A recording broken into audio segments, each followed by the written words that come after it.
Assalamualaikum warahmatullahi wabarakatuh. Selamat pagi, selamat siang, selamat sore, dan selamat malam. Kami dari kelompok 7 kelas D akan membawakan presentasi tentang The Sorting Algorithms Quicksort. Sebelumnya, kami akan memperkenalkan diri kami terlebih dahulu. Perkenalkan, saya Muhammad Maditama. Oh, perkenalkan, nama saya Gerald Marcel Van Rijn. Kemudian perkenalkan nama saya Bransky Rashid. Ya, kemudian perkenalkan nama saya Faiz Yasmi Maulana. Oke, lanjut aja.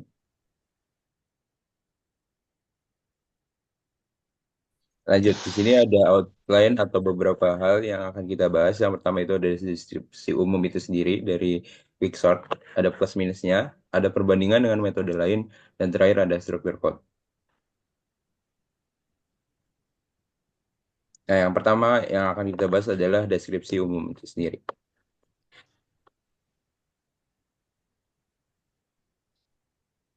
Sorting algorithm atau algoritma pengurutan adalah teknik atau metode yang digunakan untuk menyusun data dalam urutan tertentu, biasanya dalam urutan ascending atau descending. Sorting memiliki peranan penting dalam pemrograman karena mempermudah pencarian data, meningkatkan efisien pengolahan data, dan memungkinkan berbagai analisis lebih lanjut. Dalam bahasa pemrograman Java, tersedia beberapa algoritma sorting populer, masing-masing dengan kelebihan, kekurangan, dan efisiensi berbeda.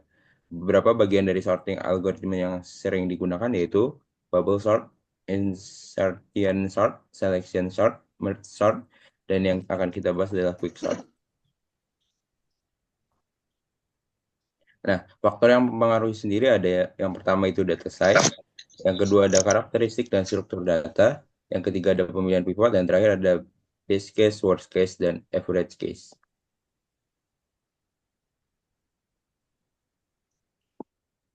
Ya baik, untuk part kedua ini kita akan membahas mengenai plus dan minus atau kelebihan dan kekurangan dari quicksort ini.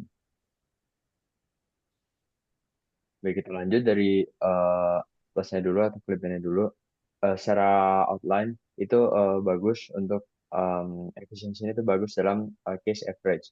Di mana quicksort ini sangat efisien untuk sebagian besar jenis input yang ada. Yang waktu kompleksitas faktor rata-rata itu O n log n, di mana itu logarithmic time complexity, dan hal ini menjadikan lebih cepat dibandingkan algoritma sederhana seperti bubble sort atau insertion sort, terutama untuk dataset yang ukurannya besar. Kemudian in place sorting, itu tidak seperti merge sort yang memerlukan memori tambahan. Quick sort itu merupakan algoritma yang in place, artinya tidak membutuhkan ruang tambahan selain array input. Kemudian ini performa itu bagus dalam data yang sekiranya sangat random. Jadi dengan strategi pemilihan pivot yang baik, itu juga dari quicksort bisa bekerja dengan baik juga pada data yang istilahnya random dan dengan distribusi data rata-rata. Kemudian algoritma ini biasanya membagi dataset dengan baik. Kemudian adanya juga bagus dalam adaptabilitas ke berbagai tipe data yang ada.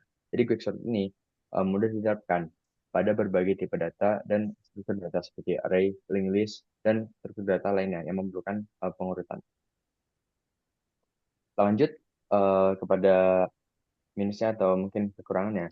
Ini ada dari worst case time complexity, di mana quicksort selain memang yang di awal tadi kita bahas, itu time complexity-nya bisa menjadi yang paling baik. Namun time complexity dari quicksort ini juga bisa menjadi paling buruk, yaitu O n kuadrat dalam kasus terburuknya. Itu terjadi ketika pivot membagi array secara sangat tidak merata. Kemudian ini kurang dari quicksort ini sendiri, eh, tidak efisien untuk dataset yang berukuran kecil. Kemudian dari quicksort ini memang sangat sensitif terhadap pemilihan pivot. Jadi untuk pemilihan pivotnya kita memang harus memilih dari pivot yang paling baik agar hasilnya juga menghasilkan time complexity yang paling baik juga. Kemudian algoritma rekursif dengan risiko adanya stack overflow. Bisa kita lanjut.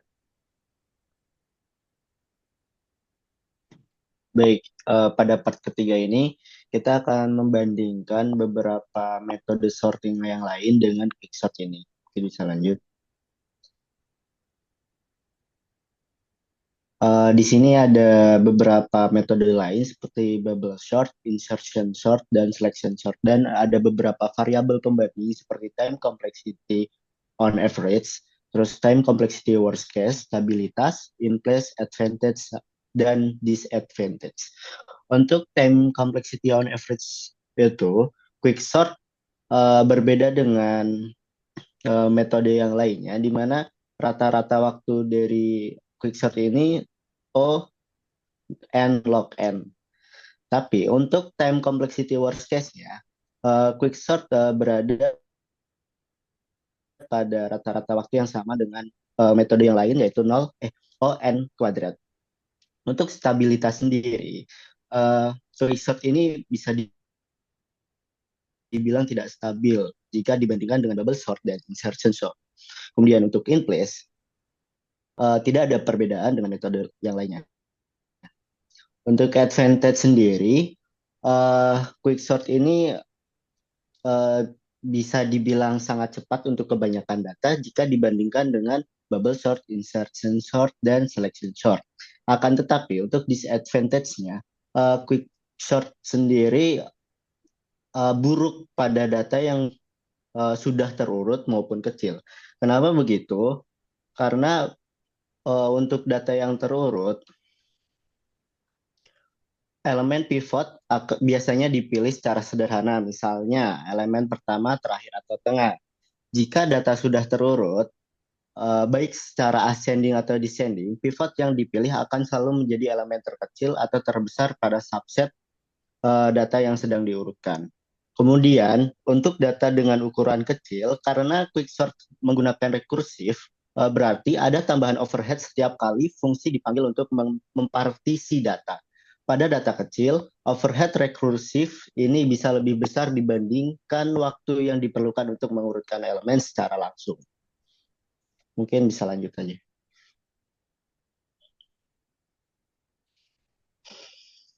Selanjutnya saya akan jelaskan tentang struktur code. Oh ya, jadi di quicksort ini kami menggunakan ada 3 variabel. Yang pertama ada first index atau left pointer. Variabel itu digunakan untuk menyimpan indeks dari posisi awal array dan akan bertambah seiring iterasinya berjalan. Lalu yang kedua ada last index, itu lawannya dari first index. Jadi yaitu menyimpan indeks dari posisi akhir array dan akan berkurang seiring iterasinya berjalan. Lalu ada juga pivot yang digunakan untuk menyimpan elemen pembanding dan biasanya itu yang digunakan sebagai pivot itu elemen paling terakhir dari array-nya.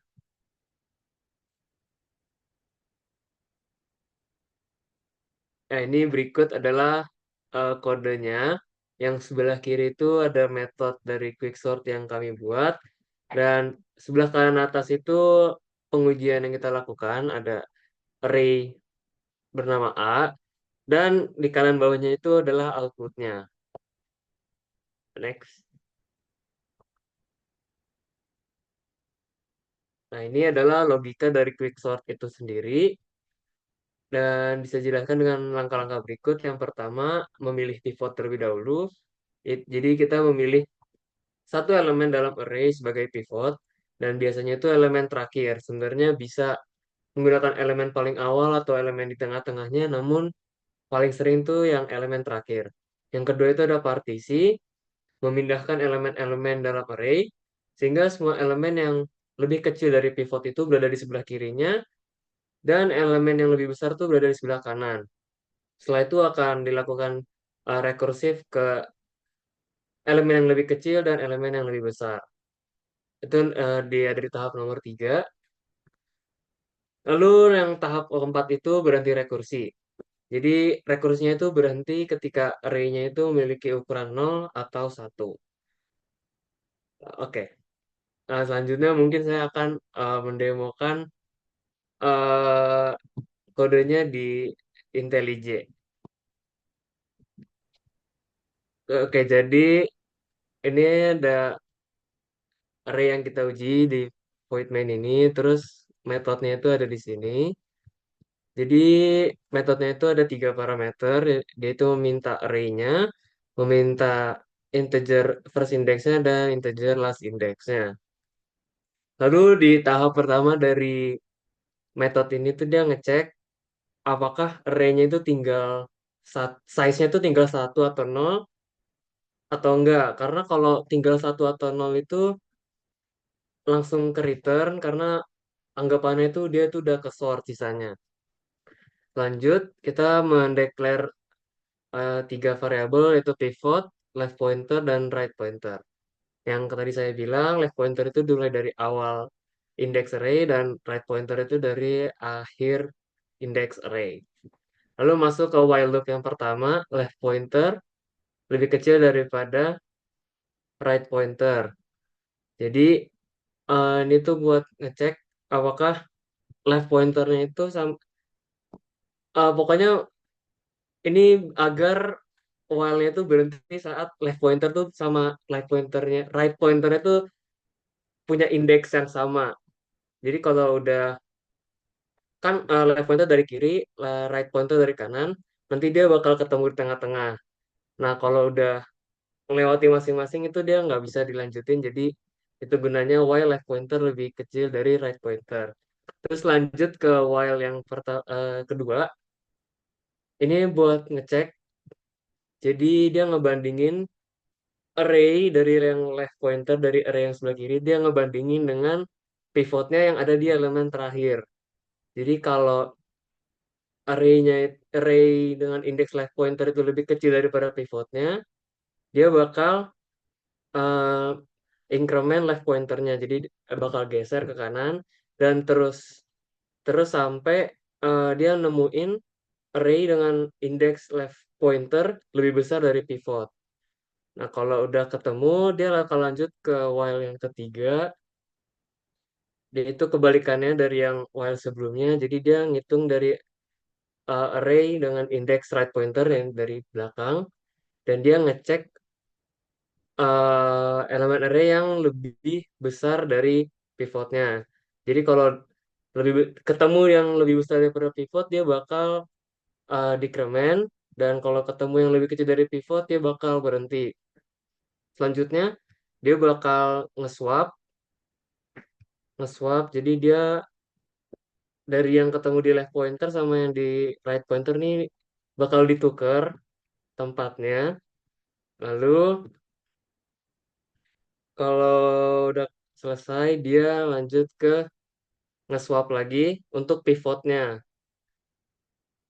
Lalu karena udah ditentukan kan pivotnya dari tengah-tengah dan sebelah kirinya tuh udah yang lebih kecil dari pivot dan sebelah kanan lebih besar dari pivot. Lanjut ke rekursif.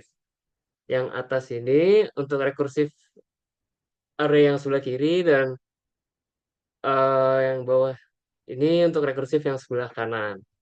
Mungkin kalau di run bakal eh, seperti ini. Ini udah terurut. Dan untuk langkah-langkahnya bisa dilihat dengan cara menambahkan for loop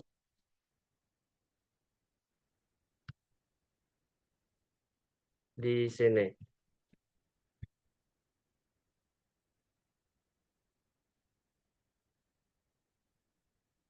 Oh, sorry.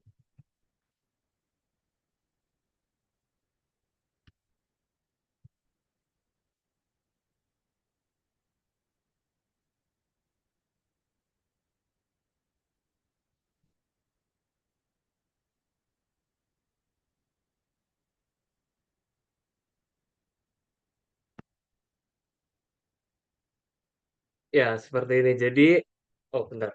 Bisa dilihat dari before sorting ini kan 10, 25, 23, 22, 1, 7, 8, 19.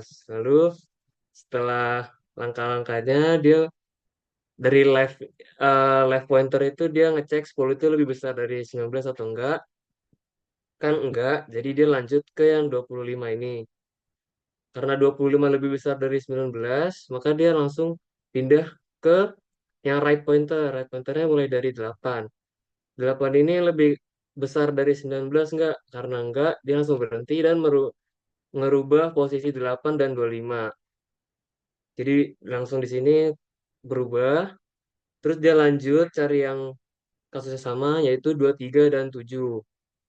Langsung dirubah di sini, berubah, dan yang terakhir 1 sama 12.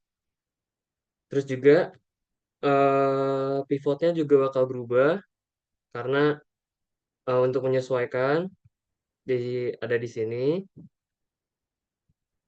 Terus abis ini dia bakal ngelanjutin rekursif. Nah, ngelakuin rekursif yang sebelah kiri dan yang sebelah kanan. Ini yang sebelah kiri dan ini yang sebelah kanan. Tapi yang dilakuin itu yang sebelah kiri dulu. Jadi yang di sini pivotnya itu ya satu ya. Satu. Jadi 10 itu dicek dulu lebih kecil dari satu atau enggak. Enggak kan. Jadi dia lanjut ke yang 7. 7 lebih besar dari satu. Ya benar. Jadi karena di sini satu doang yang maksudnya satu itu lebih kecil dari yang tiga angka yang lain, jadi dia langsung pindah ke satu yang di sebelah kiri. Terus nanti lanjut ke yang array yang di sebelah kanan, mulai dari sini pivotnya itu nanti eh sorry, ya 23. Dia ngecek, habis itu kalau udah ditemuin nanti dia bakal pindah ke tengahnya. Ya mungkin seperti itu. Ini sisanya ada perulangan gini karena untuk menyelesaikan si rekursifnya. Mungkin sekian dari kelompok kami. Mohon maaf jika ada kekurangan. Terima kasih. Oh my God. Ya,